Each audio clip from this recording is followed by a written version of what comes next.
Chapter 17. Bertie Holds a Royal Flush.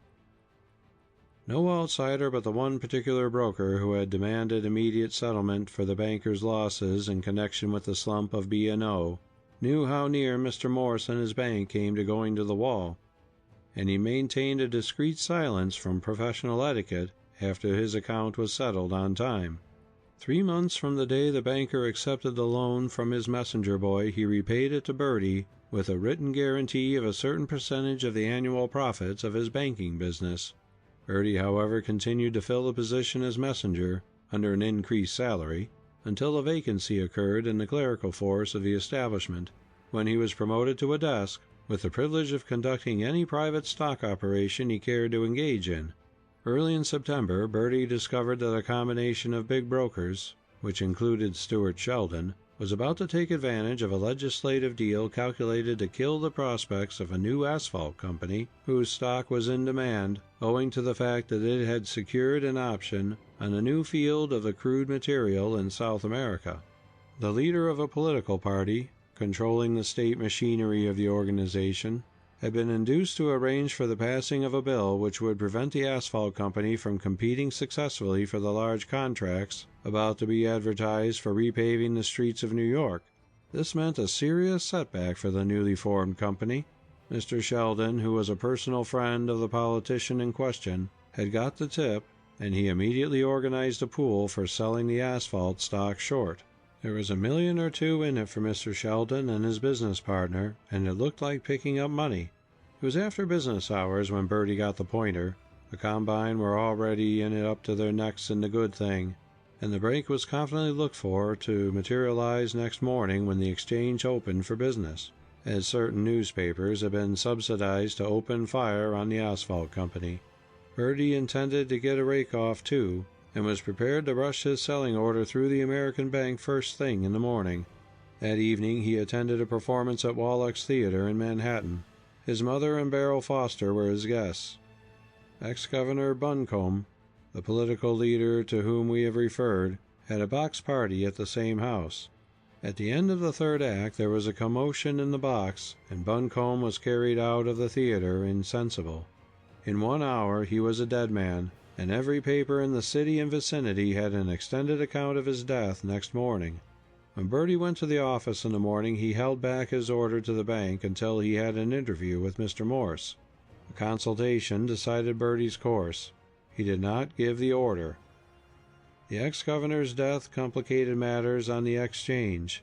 The raid on the asphalt stock was not entirely successful. It dropped several points, it is true, but not enough to be of any special advantage to the pool, who were out for big money and nothing less. The brokers engaged by the combine, however, banged away at the stock, and it gradually receded, but would pick up again at the last moment and almost recover lost ground. The shuttlecock game continued for 10 days, and every evening Bertie was to be found around the headquarters of the old leader of the organization, who was fighting to regain control of the machine. Finally, he succeeded in subsidizing the gentleman's private secretary, who promised him advance information if the old leader got the control he coveted. This information reached Bertie at the bank on the morning of the 11th day. He and Mr. Morse went into immediate consultation, and in 15 minutes there was something doing on the exchange. Bertie brought all his funds to the banker, and a big order to buy asphalt stock was put into the hands of a broker. The fight against the pool had begun.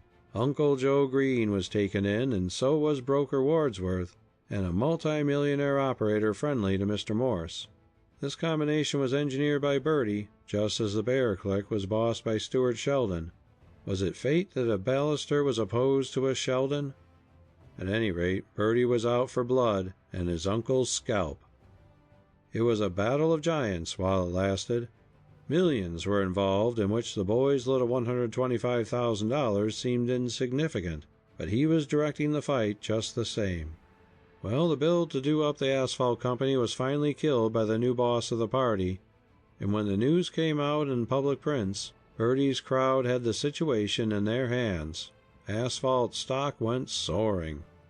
Bertie, as the head of his combination, cornered the shares, and the Sheldon crowd woke up to the fact that they couldn't deliver the goods when Bertie called for a settlement.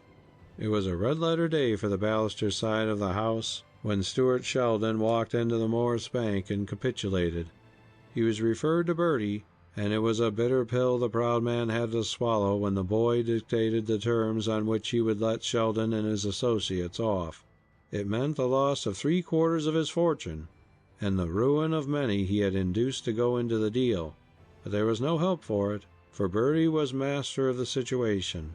He held 25,000 shares himself, and cleaned up a round million as his share of the deal. 3 months later, Stuart Sheldon was found dead in his room. Suicide was hinted at, but denied by the family. Before the year was out, Bertie, through his mother, purchased the old Sheldon Fifth Avenue home, the very mansion Edith Ballister 10 years before had timidly approached that misty October night to ask for the aid that was denied her. And now she was again its mistress, and the man, brother though he was, who had thrust her forth into the cold streets with her little white-faced boy to beg or starve for all he cared, was under 6 feet of cemetery sod. On Christmas Eve the Ballister home was ablaze with light. The awning extended to the sidewalk where fashionable carriages discharged their loads of wealth and beauty, and the soft strains of Mendelssohn's Wedding March floated dreamily out to the ears of the passers-by. On this night Bertie Ballister stood with lovely Beryl Foster, once the flower girl of Nassau and Wall Streets, under a magnificent wedding bell, and in the presence of a brilliant assembling of old-time Sheldon friends, they were made man and wife. Mr. Morris gave the bride away, and Broker Wadsworth was Bertie's best man. Bertie was wonderfully happy as he looked into the face of the fair girl at his side after the minister had pronounced the benediction and imprinted on her ripe, girlish lips the first kiss of wedded love. Why should not he be happy? That day he had been admitted a full partner in the Morse banking and brokerage business. But more than all, he had realized the great aim of his young life. He had made a barrel of money. The end. End of chapter 17. End of A Barrel of Money.